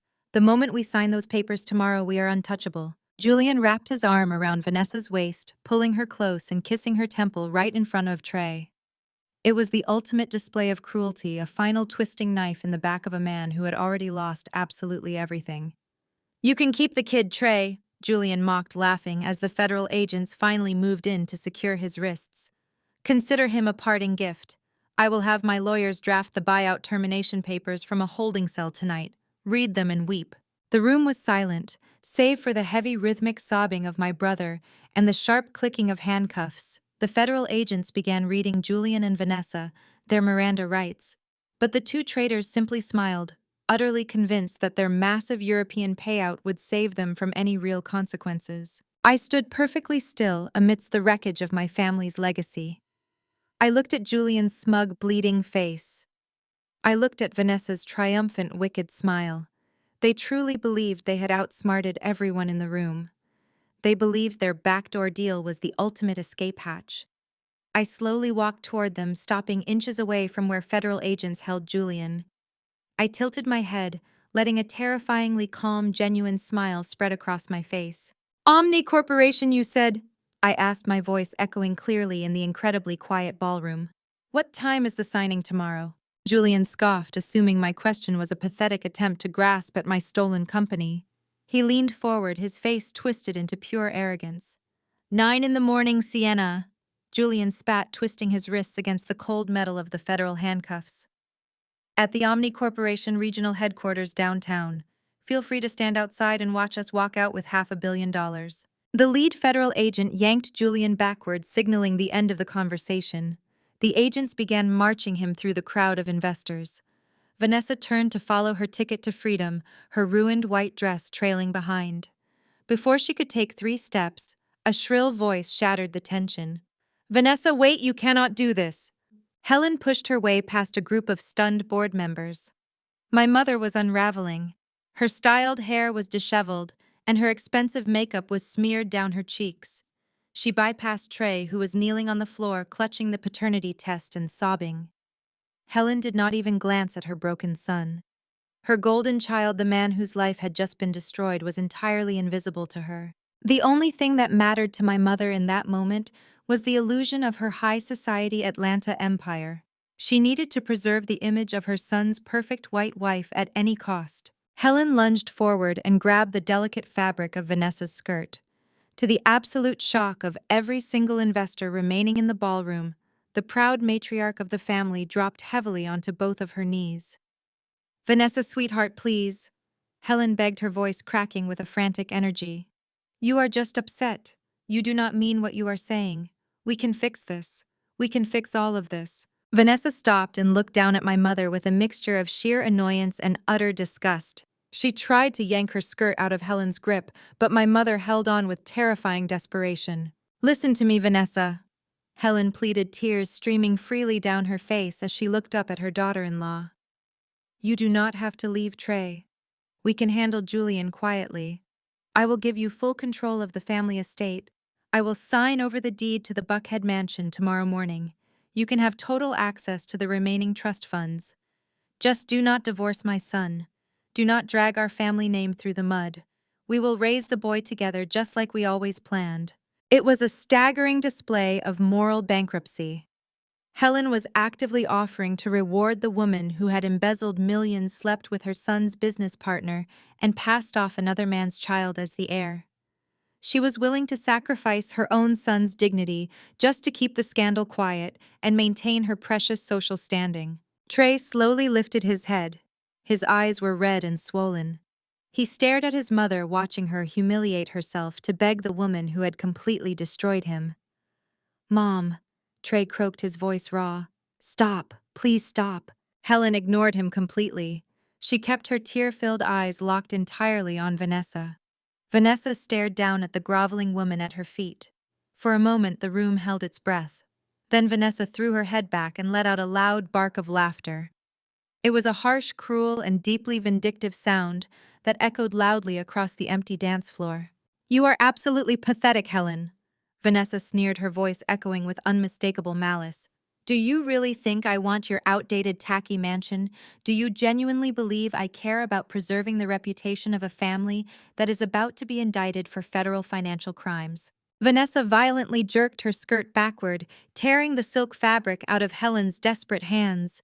She reached down, unbuckled the straps of her expensive designer heels, and kicked them off her feet. She stood barefoot on the cold marble floor, looking at my mother with nothing but pure hatred. I always hated this family, Vanessa stated, making sure her voice carried to the crowd of gossiping country club elites. I hated your pretentious dinners, I hated your fake rules, and I absolutely hated pretending to tolerate your arrogant, spineless son. Trey is a weak man who needed his mommy to fight all of his battles. Julian and I used you. We used your money, we used your company, and we used your desperate need for validation to cover our tracks. Helen let out a sharp, devastated gasp. She slumped backward onto the marble floor, her trembling hands covering her face as loud sobs tore through her chest in absolute defeat. I do not need your real estate, Helen. Vanessa continued, her tone dripping with absolute triumph. Julian and I are finalizing a $500 million deal tomorrow. I am going to buy my own island, and I am going to forget that this miserable family ever existed. Without looking back at her weeping husband or her sobbing mother-in-law, Vanessa turned and marched toward the exit, her bare feet slapping against the marble floor. She linked her arm tightly through the arm of the federal agent escorting Julian, acting as though she had just won the lottery instead of walking directly into a federal criminal investigation. I watched the doors swing shut behind them. The ballroom was a graveyard of shattered egos and destroyed legacies. I slowly walked over to where my mother sat. Helen was a crumpled, trembling mess on the floor, weeping uncontrollably. "I will see you all at the Omni Corporation offices at 9, I whispered. The next morning, the air in downtown Atlanta was crisp and violently clear. At exactly 8:00 a.m., 1 full hour before my family was scheduled to arrive for their hollow victory lap, my private motorcade pulled up to the towering glass facade of the Omni Corporation regional headquarters. I bypassed the main lobby and took the private executive elevator directly to the top floor. Stepping on to the executive level, the atmosphere was one of absolute military-grade precision. My regional staff, dressed in immaculate business attire, parted seamlessly to let me through. There was no whispering, no insubordination, and absolutely no disrespect.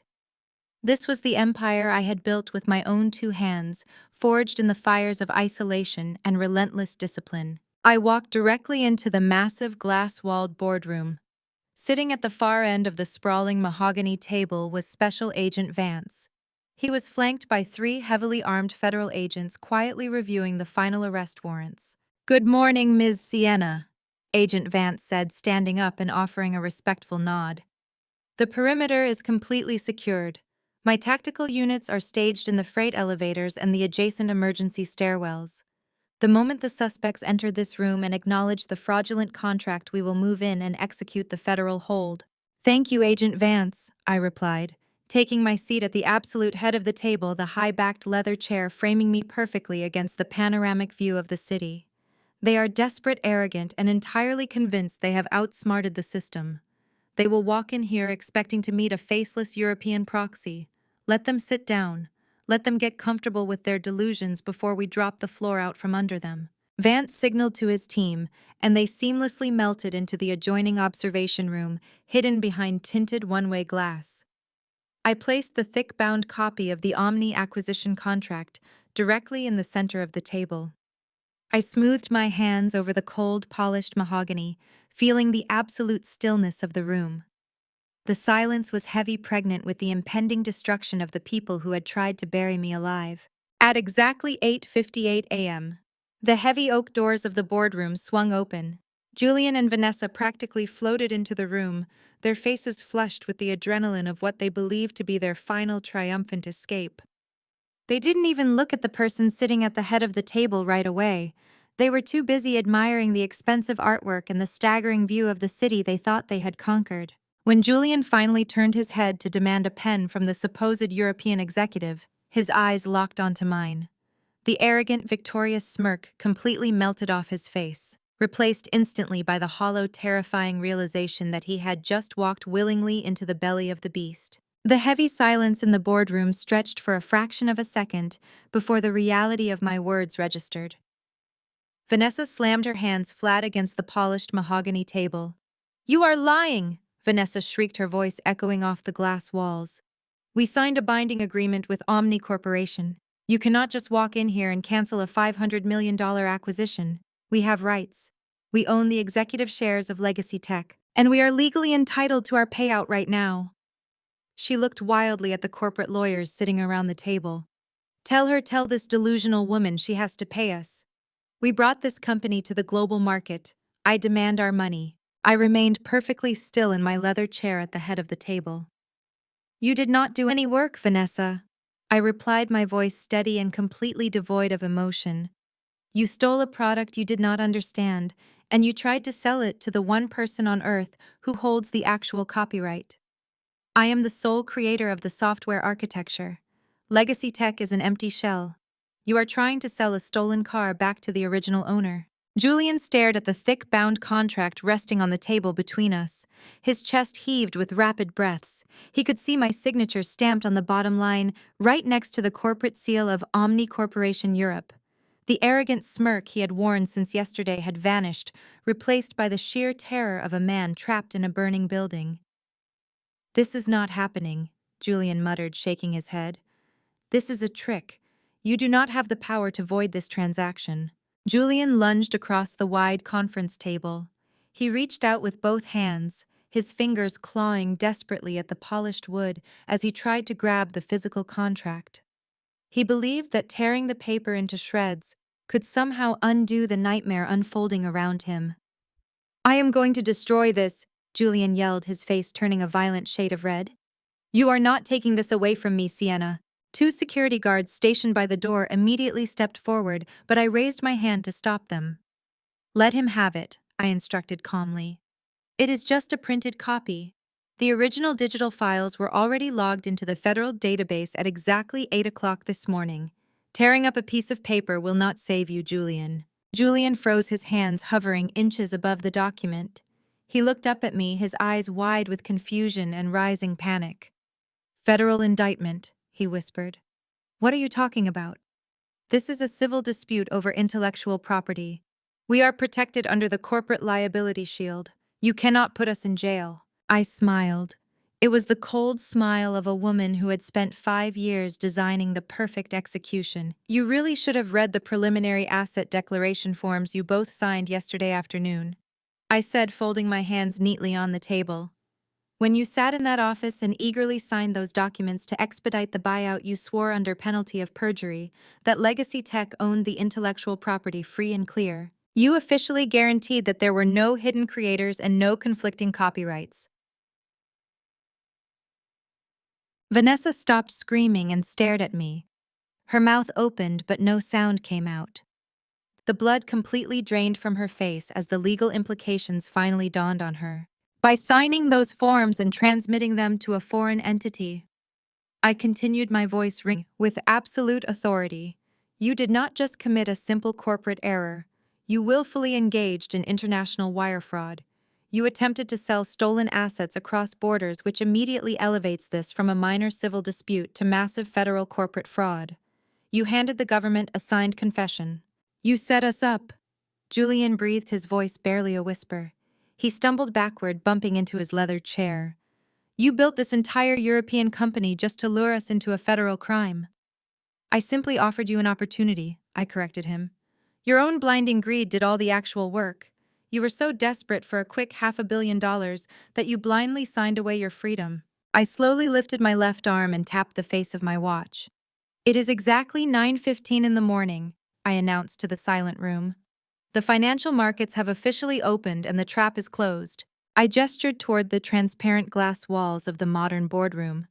Julian and Vanessa turned their heads in unison. Through the thick glass, they watched as the elevator doors in the main lobby slid open. A dozen men and women wearing dark tactical gear poured out into the reception area. The bright yellow letters spelling out FBI were clearly visible across their tactical vests. They moved with swift militaristic precision, securing the perimeter. Vanessa let out a blood-curdling scream. She backed away from the glass, her hands gripping her hair as she realized there was absolutely no way out. Julian did not scream.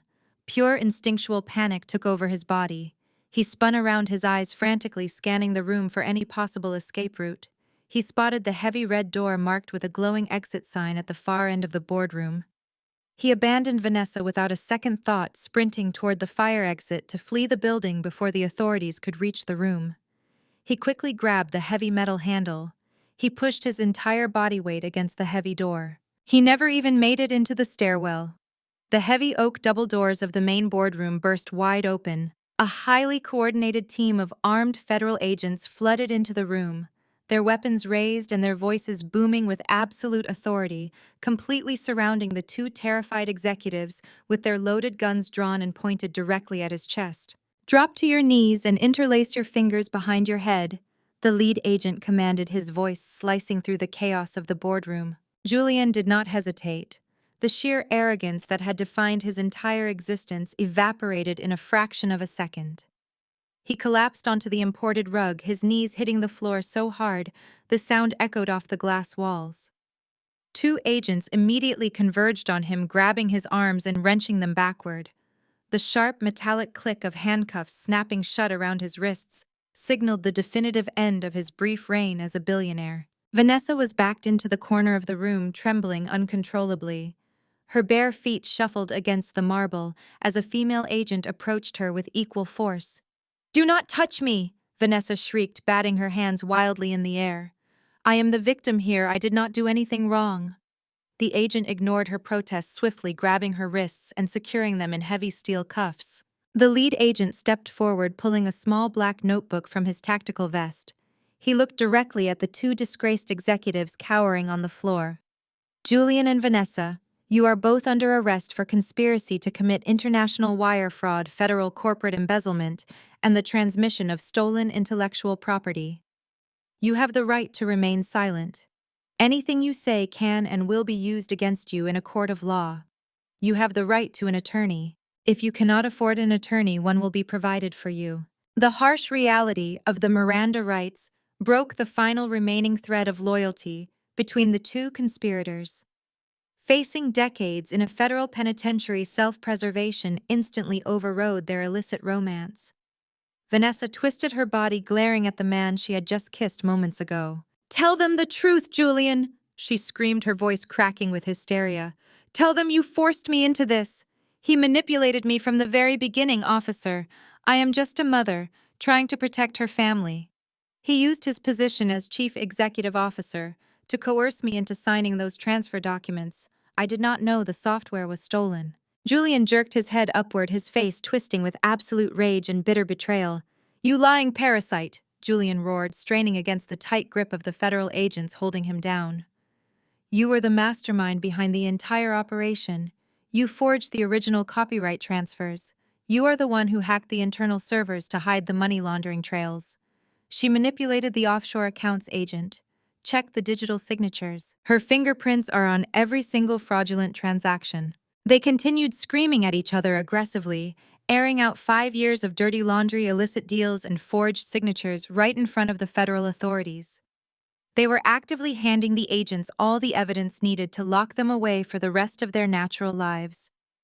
I sat quietly at the head of the conference table, folding my hands together as I watched the glorious spectacle unfold. Vanessa realized her fake tears were not working on the stern federal agents. She wildly scanned the room, desperately looking for an escape route, a legal loophole, or a gullible savior. Her frantic eyes finally landed on my brother. Trey was still sitting slumped in a leather chair near the back of the room, completely silent, staring blankly at the floor. Vanessa immediately shifted her strategy. The vicious, independent woman who had just bragged about hating this family vanished entirely, replaced by a sobbing, fragile damsel in distress. "Trey, please!"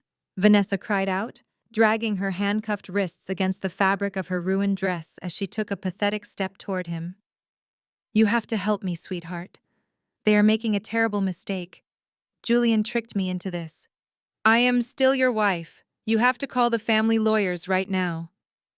Trey slowly lifted his heavy head. His eyes were completely red and bloodshot.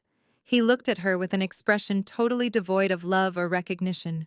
"Trey, listen to me," Vanessa pleaded, her voice taking on a sickly sweet, incredibly manipulative tone. "You need to access the main family trust fund. You can liquidate the remaining real estate assets to post my bail. I need you to do this for our family. You have to do this for our beautiful little boy. He needs his loving mother to come home to him tonight. Do not let them take me away from our precious child." The mention of the child was the ultimate mistake. It was the absolute wrong lever to pull. The entire room went dead silent. Even Julian stopped struggling against the agents, waiting eagerly to see how the golden child of the family would respond to this blatant emotional manipulation. Trey placed his trembling hands on the armrests of his chair and slowly pushed himself up to a standing position. He did not look angry. He looked entirely dead inside. He walked across the room, his footsteps heavy and deliberate, until he stood inches away from the woman who had utterly ruined his life. He reached into the inside pocket of his ruined tuxedo jacket. He pulled out a thick stack of folded legal documents. He slowly looked Vanessa dead in the eye, his gaze incredibly cold and entirely unyielding, and forcefully tossed the heavy stack of legal papers directly down at her bare, trembling feet. I had my attorneys draft those the second I found out about the offshore accounts last night, Trey stated, his voice devoid of any warmth. Those are expedited divorce papers. I am officially suing for full, complete, and sole custody of the boy today because of your newly acquired felony charges. Absolutely no sensible judge in this state will ever deny my legal request. You are going to rot all alone in a cold federal cell, and you will absolutely not see a single dime of my money again. I am not your safety net, Trey, I said. You have to build your own life now. The cold finality in my voice echoed through the massive glass boardroom. The heavy oak doors swung shut, sealing away the frantic screams of Julian and Vanessa as the federal agents dragged them toward the freight elevators. Flashing red lights from police cruisers reflected off the windows. The suffocating arrogance that defined my family for decades was gone. Trey remained slumped in his leather chair, a hollow, broken shell of the golden child he used to be. He stared blankly at the divorce papers scattered across the floor, completely paralyzed by the sudden destruction of his fabricated reality. I turned my back on my brother, ready to leave this toxic chapter behind, forever. I took 2 steps toward the exit before desperate, trembling hands latched onto my suit. Sienna, please wait. I stopped and slowly looked down. Helen, the proud, untouchable matriarch of Atlanta high society, threw herself onto the cold marble floor directly at my feet. My mother, the woman who had spent my entire childhood painting my bedroom the wrong colors just to prove she controlled my existence, was now on her knees. Her designer sunglasses clattered onto the ground, and she did not bother to pick them up. Her perfectly manicured fingers dug into my blazer with a terrifying, wild desperation. You cannot just walk away from us, Helen pleaded, her voice shaking violently as she craned her neck to look up at me. You are a billionaire. You own this entire multinational corporation. I always knew you were destined for absolute greatness, my sweet girl. I always told your father that you were the brilliant one. I knew you would be the one to elevate our family name to the highest possible echelons of society. I stared at her, feeling absolutely nothing. It was genuinely breathtaking to witness the sheer speed at which my mother could rewrite history. Less than 24 hours ago, she had cornered me at the airport screaming that I looked like a broke, homeless runaway. She had physically shoved me toward the catering staff area at the initial public offering gala, demanding I serve drinks so I would not embarrass her golden child. Now she was kneeling on the floor, attempting to gaslight me into believing she had been my biggest supporter all along. Do not lie to me, Helen, I stated, my voice completely devoid of any warmth. You never believed in me. You stood by and watched Julian and Vanessa steal my proprietary code 5 years ago. You actively encouraged Trey to take credit for my engineering work so he could play the role of the brilliant chief executive officer. You cast me out because I refused to be the quiet, obedient scapegoat for your perfect, fraudulent empire. Helen shook her head frantically, fresh tears carving tracks through her ruined makeup. No, Sienna, you misunderstood everything I was pushing you. I had to be hard on you, so you would leave Atlanta and achieve your true potential. And look at what you have accomplished. You are the most successful woman in this entire city. She released my blazer and aggressively grabbed both of my hands, squeezing them so tightly her knuckles turned white. You have to help me, Sienna, Helen begged, her voice dropping to a frantic, conspiratorial whisper. The scandal is going to completely ruin me. When the country club finds out that Vanessa was arrested for federal corporate fraud, I will be a total social outcast. I will be banished from every charity board and every elite circle in Georgia. You have to let me move in with you. I know you must own a massive estate here or in Europe. You have the resources to protect me. It is a daughter's fundamental duty to protect her mother's reputation in the community. The absolute audacity of her request hung heavily in the air. She did not care that her son was sitting 10 feet away, completely destroyed by the revelation that his wife had been sleeping with his business partner. She did not care that her grandson was actually the product of an illicit affair. The only thing Helen cared about was escaping the social consequences of her own toxic enabling. She wanted to use my hard-earned wealth as a shiny new shield to hide her immense failures. I looked down at the woman who had caused me so much profound emotional damage. I did not feel angry anymore. I just felt an overwhelming sense of pity. I gently but firmly pulled my hands out of her desperate grip. "I am not protecting your reputation, Helen," I said smoothly. "Your reputation is exactly what you built it to be. It is entirely based on theft, lies, and the exploitation of your own daughter. You wanted high society. Now you get to deal with the absolute reality of high society gossip." I slowly reached into the front pocket of my tailored blazer. My fingers brushed against the cheap, rigid piece of plastic. It was the exact same dirty, scratched motel keycard Vanessa had violently shoved into my chest at the airport terminal just yesterday. Vanessa had rented that miserable room to keep me hidden, to ensure I would not ruin their moment of stolen glory. I slowly pulled the keycard out of my pocket. I held it up so the overhead lights caught the scratched, faded logo of the roadside motel. Helen silently stared at the piece of dirty plastic, her tear-filled eyes widening in absolute confusion and rising dread. I opened my hand and let the cheap keycard drop. It landed silently directly into my weeping mother's lap. "I paid for that dirty motel room for exactly 1 full month," I said coldly, my voice ringing with brutal finality. "So you and Trey had better start packing your things immediately because you are both completely cut off." Helen stared down at the dirty plastic keycard resting in her lap, her manicured hands shaking violently as the reality of her new life settled in. She opened her mouth to speak, but no words came out. Trey remained frozen in his chair, a hollow statue of a man who had traded his sister for a fraudulent illusion. I did not wait for either of them to find their voices. I turned on my heel and walked toward the heavy oak doors. The clicking of my heels echoed against the polished marble floor, marking the definitive end of their stolen empire. "Sienna, wait! You cannot leave us like this!" Helen shrieked, her voice cracking with pure desperation as she scrambled to her feet. I did not look back. I pushed through the massive doors and stepped out into the sleek corridor of the Omni Corporation executive floor. The frantic sound of my mother screaming my name bounced off the glass walls, growing increasingly hysterical with every step. I reached the bank of elevators and pressed the call button. The polished steel doors slid open instantly with a soft melodic chime. I stepped inside the empty car and turned around just in time to see Trey stumbling out of the boardroom, his face pale and twisted in sheer panic. He reached his hand toward me. I looked him dead in the eye and pressed the lobby button. The heavy metal doors smoothly glided shut, perfectly slicing off his final desperate plea. The sudden silence inside the descending elevator was absolute perfection. I leaned back against the cool glass wall and let out a long, slow breath. The sheer weight of the past 5 years seemed to physically evaporate from my shoulders as I watched the Atlanta skyline blur past the window. My mind drifted back to the grueling, sleepless nights in that tiny European apartment.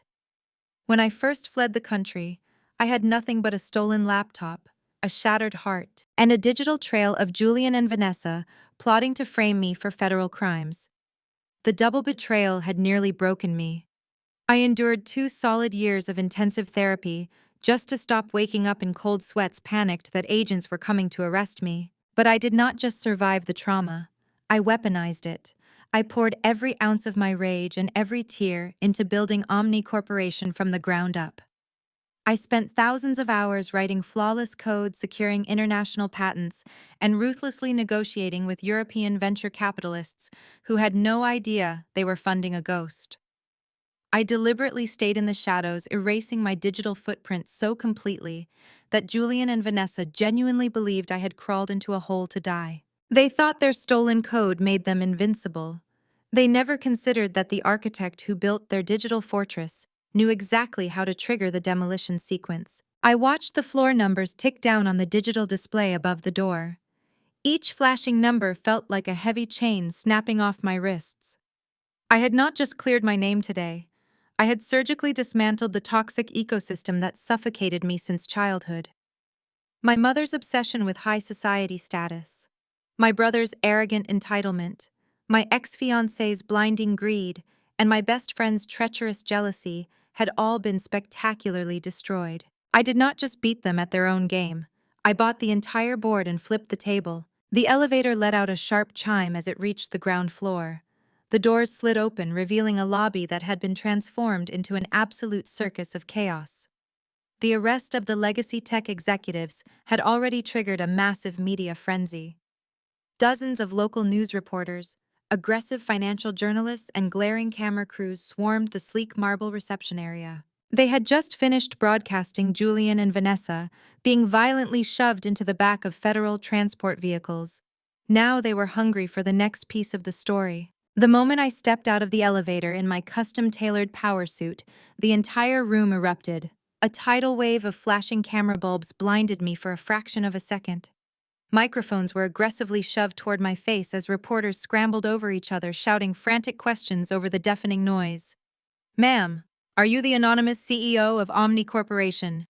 Ms. Sienna, did you orchestrate the federal raid on Legacy Tech? Can you confirm the rumors that Julian and Vanessa forged international asset declarations? What is your official statement regarding the massive federal fraud indictment of your own family members?" I did not rush. I did not shrink away from the blinding lights, and I certainly did not hide my face like the cowards who had just been dragged out in handcuffs. I walked directly into the center of the media storm, my posture perfectly straight and my head held incredibly high. A team of Omni Corporation security guards moved in, forming a protective barrier around me to keep the aggressive journalists at a safe distance. I stopped right in the middle of the crowded lobby. I slowly turned to face the largest cluster of television cameras. The frantic shouting immediately died down as the reporters realized I was actually preparing to speak. A heavy, expectant hush fell over the entire lobby. I looked directly into the center camera lens. I thought about the incredible devastation my family had tried to force upon me. I thought about the stolen ring, the forged code, and the pathetic excuses they had shouted in that boardroom. Then I gave a sharp, perfectly unbothered smile that radiated absolute terrifying power. Justice is simply bad business catching up to bad people. I stated, my voice echoing clearly through every single microphone. I did not wait for a single follow-up question. I simply turned my back on the completely stunned reporters and pushed through the heavy glass doors, stepping directly into the brilliant, blinding sunlight. The fallout was, in a word, biblical. By noon, that same day, the collapse of legacy tech was the top trending story on every major global financial network. CNBC, Bloomberg, and Forbes ran continuous coverage of the massive federal raid, dubbing it the corporate catastrophe of the decade. But the media didn't just focus on the staggering scale of the embezzlement. They were entirely captivated by the architect of the sting. My face, previously hidden behind anonymity and faded gray hoodies, was suddenly splashed across the cover of every major business magazine. I wasn't painted as a victim. The journalists didn't focus on the sensationalized cheating scandal or the broken engagement. They analyzed the sheer ruthless brilliance of the Omni Corporation trap. Financial analysts spent hours on national television breaking down the meticulous legal snare I had engineered, praising it as a masterclass in corporate defense. I was hailed as a brilliant, elusive tech titan who had successfully weaponized international corporate law to obliterate the thieves who tried to steal her life's work. While my star rose to the highest echelons of the global tech industry, my family's empire burned to the ground in a spectacular public inferno. Later that same afternoon, the sheer magnitude of their downfall truly began to solidify. Because Omni Corporation was the primary victim of the international wire fraud agent, Vance granted me a rare, quiet courtesy. Accompanied by Marcus, I stood in the darkened observation room of the FBI Regional Field Office, looking through the one-way glass into two separate interrogation rooms. In Interrogation Room A, Julian was handcuffed to a heavy metal table. The crisp, tailored charcoal suit he had worn so arrogantly that morning was completely disheveled, and his expensive silk tie had been confiscated. Gone was the untouchable billionaire CEO. In his place was a terrified, cornered animal, sweating profusely under the harsh fluorescent lights. In the adjacent room B, Vanessa was actively weeping, her mascara running in thick black streaks down her cheeks, completely ruining the pristine, innocent facade she had spent years perfecting. Vance deployed his most seasoned interrogators, utilizing the classic prisoner's dilemma. It was a masterpiece of psychological pressure, and it was breathtakingly effective. The federal agents didn't even need to press them hard. The moment the interrogators slid the printed transcripts of their illicit condo conversations across the metal tables, the exact audio I had blasted through the gala speakers, the fragile toxic alliance between the two traitors completely disintegrated. Julian cracked first. He aggressively slammed his bound hands against the table, the metal handcuffs clinking loudly. He screamed at the federal agents that Vanessa was a manipulative, calculating psychopath who had seduced him into the embezzlement scheme. He desperately claimed that she had fabricated the offshore routing numbers, managed all the hidden ledgers, and practically forced him to sign the Omni asset declarations under extreme emotional duress. Meanwhile, in Room B, Vanessa was doing the exact same thing to him. She wailed to the female agent, leaning heavily into her victimized mother routine. She insisted Julian was a controlling, abusive monster who had threatened to ruin her life if she didn't help him steal the code. She desperately offered to hand over the master passwords to Julian's private cryptocurrency wallets in exchange for full federal immunity. I stood in the dark, watching them actively engage in a pathetic race to the bottom. They handed the FBI every single piece of corroborating evidence, every hidden password, and every offshore account routing number, just to spite each other. Their mutual hatred and desperation finalized the prosecution's case in a matter of hours. Because of their aggressive documented confessions during the interrogations, the anticipated federal trial never even made it to a jury. Faced with the insurmountable mountain of digitally encrypted evidence, the pristine audio recordings, and their own legally binding fraudulent signatures on the Omni documents, their high-priced defense attorneys immediately folded. It culminated in a highly publicized joint plea hearing 3 weeks later in a packed federal district court. I sat in the very front row of the gallery, wearing a sharp, custom-tailored white blazer, a deliberate visual contrast to the funeral black I had worn at their gala. The courtroom was overflowing to absolute maximum capacity, with aggressive financial journalists, furious former angel investors, and a dozen courtroom sketch artists eager to capture the fall of Atlanta's most infamous scammers. When the heavy wooden doors opened and the bailiff escorted Julian and Vanessa into the courtroom, the silence from the gallery was deafening. They were chained at the wrists and ankles, shuffling awkwardly in identical dull orange correctional jumpsuits. They deliberately refused to look at each other, their previous illicit romance entirely replaced by absolute venomous hatred. The presiding federal judge, a stern woman with zero tolerance for white-collar crime, did not mince words. She forced them to stand and publicly listen as the lead prosecutor read the entirety of their extensive crimes into the official judicial record. Every stolen line of code, every fraudulent wire transfer to the Cayman Islands, and every malicious premeditated attempt to frame me for their federal felonies was broadcast to the world. When the judge finally asked if they had anything to say before she handed down the sentencing, Julian opened his mouth. He took a breath, likely preparing to offer another pathetic narcissistic excuse to the court. But before he could speak, he looked out into the gallery. He looked past the glaring reporters and the furious investors, and his hollow eyes met mine. I didn't scowl, I didn't smirk, and I didn't offer him a look of triumph. I just looked at him with the cold, absolute indifference one reserves for a crushed insect on the pavement. In that singular moment, the last shred of his massive ego completely evaporated. He realized that he was nothing to me. He slowly closed his mouth, lowered his head, and stared at the polished wooden floor, utterly and completely defeated. Vanessa didn't even try to speak.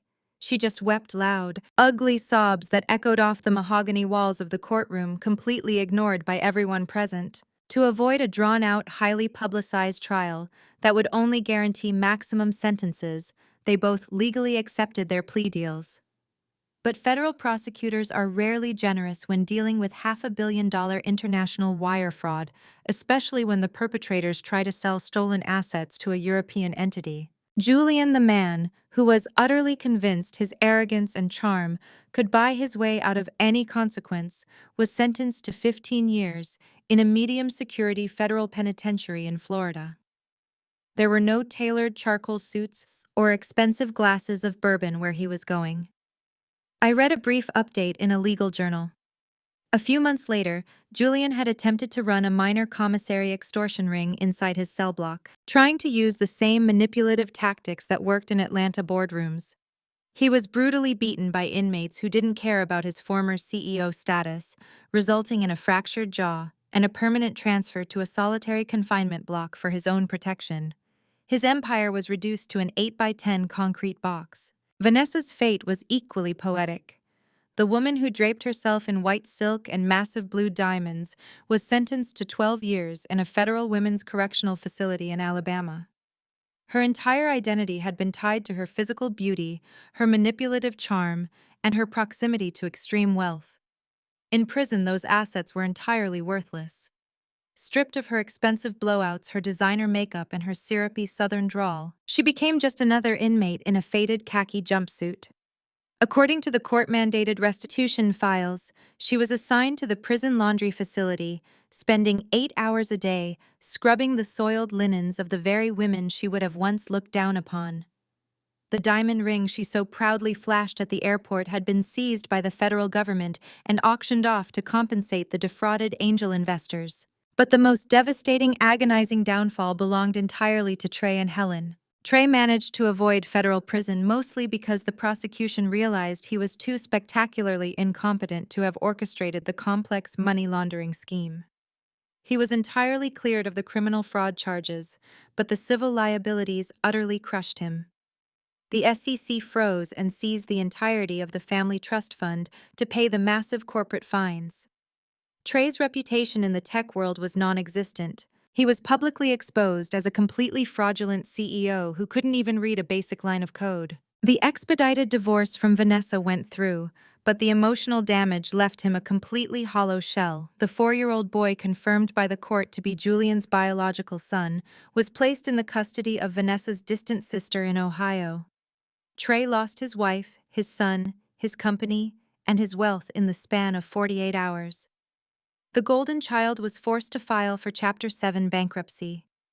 The last I heard from my private investigator Trey was living in a cramped, one-bedroom apartment on the outskirts of Atlanta, working the graveyard shift as a low-level IT support technician, resetting passwords for people who had no idea he was once the heir to a high society throne. And then there was Helen. My mother's entire universe revolved around the meticulous curation of her public image.